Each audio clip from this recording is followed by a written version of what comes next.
to the Taliban-held town of Dahana in southern Helmand province. Setiap kali kamu melihat berita tentang konflik bersenjata di belahan dunia lain, ada satu fakta yang mungkin tidak pernah terpikirkan olehmu. Portofolio investasi kamu mungkin sedang naik karena hal itu.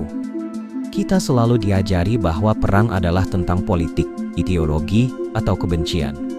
Tapi ada lapisan yang lebih dalam, lebih dingin, dan lebih determinan. Perang adalah sebuah bisnis. Dan dalam bisnis ini, perdamaian adalah ancaman bagi arus kas. Dalam video kali ini kita akan membongkar mesin ekonomi yang membuat perdamaian dunia menjadi hal yang tidak menguntungkan. Dan mengapa, secara struktural, perang akan selalu ada pelakunya.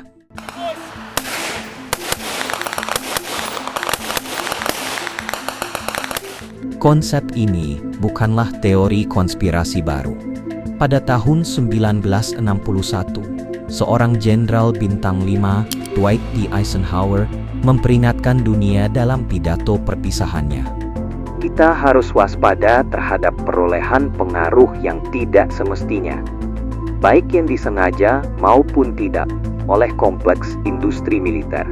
Potensi untuk bangkitnya kekuasaan yang salah tempat itu ada dan akan tetap ada.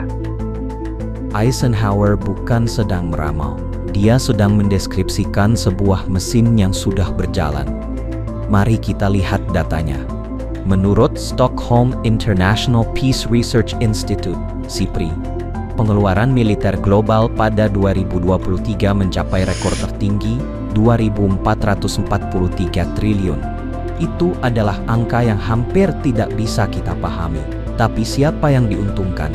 Perusahaan-perusahaan raksasa ini adalah ujung tombak dari kompleks industri militer. Lockheed Martin sendiri melaporkan pendapatan bersih 67,6 miliar dolar pada tahun 2023. Dengan pesanan yang terus mengalir dari pemerintah, terutama Departemen Pertahanan Amerika Serikat. Ketika sebuah konflik pecah, nilai saham mereka seringkali meroket. Ini bukan kebetulan. Ini adalah model bisnis. Lalu, bagaimana mesin ini tetap terpelumas? Jawabannya ada di dua kata, lobby dan revolving door.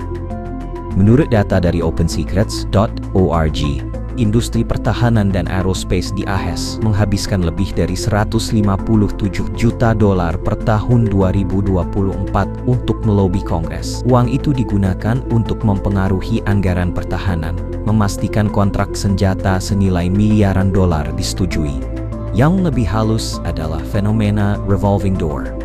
Seorang jenderal yang bertugas di Pentagon yang mengetahui seluk-beluk anggaran pertahanan bisa pensiun dan esok harinya menjadi konsultan atau eksekutif di perusahaan senjata yang dulu ia beli. Sebaliknya, lobi dari perusahaan senjata bisa diangkat menjadi pejabat tinggi di Departemen Pertahanan. Hubungan simbiosis ini memastikan bahwa keputusan yang menguntungkan bagi industri senjata akan selalu ada yang mengambil. Filsuf dan ekonom Perancis abad ke-19, Frédéric Bastiat, pernah mengatakan, jika barang dan jasa tidak melintasi perbatasan, tentara yang akan melakukannya. Tapi bisnis perang tidak berhenti ketika tembakan terakhir dilepaskan. Fase kedua yang sama menguntungkannya segera dimulai, rekonstruksi. Perang menghancurkan infrastruktur. Setelah konflik mereda, negara yang hancur itu membutuhkan segalanya. Jalan, jembatan, jaringan listrik, dan perumahan. Siapa yang mendapat kontrak untuk membangunnya? Seringkali perusahaan dari negara-negara yang tidak terlalu jauh dari industri militernya. Dan di sini siklusnya menjadi sempurna. Negara yang hancur seringkali harus meminjam uang dari lembaga keuangan internasional atau negara lain untuk membiayai rekonstruksi ini. Mereka terjerat dalam utang yang dalam, sementara uang itu mengalir kembali ke perusahaan-perusahaan dari negara pemberi pinjaman. Perang menciptakan pasar untuk penghancuran, dan perdamaian menciptakan pasar untuk pembangunan kembali.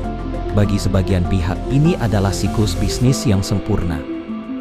Jadi, mengapa perdamaian yang abadi terasa begitu sulit dicapai?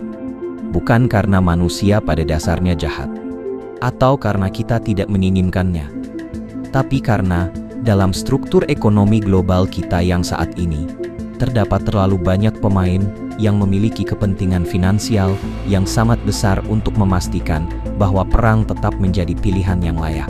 Kompleks industri militer, lobi yang kuat, revolving door, dan siklus utang rekonstruksi adalah gigi-gigi roda dalam mesin yang sangat besar. Memahaminya bukan berarti kita menjadi sinis atau putus asa. Sebaliknya, ini adalah langkah pertama untuk menuntut transparansi dan akuntabilitas. Perdamaian tidak akan datang dengan hanya berharap. Perdamaian membutuhkan pemahaman yang jernih tentang kekuatan-kekuatan yang berkepentingan melawannya. Dengan menyinari mesin uang di balik konflik, kita mulai melucuti senjatanya yang paling ampuh, yaitu ketidaktahuan kita. Jadi, lain kali kamu melihat berita tentang perang, tanyakan bukan hanya siapa yang bertempur, tapi tanyakan juga siapa yang diuntungkan. Pertanyaan itu mungkin akan membawa kamu pada jawaban yang jauh lebih dalam daripada yang kamu kira.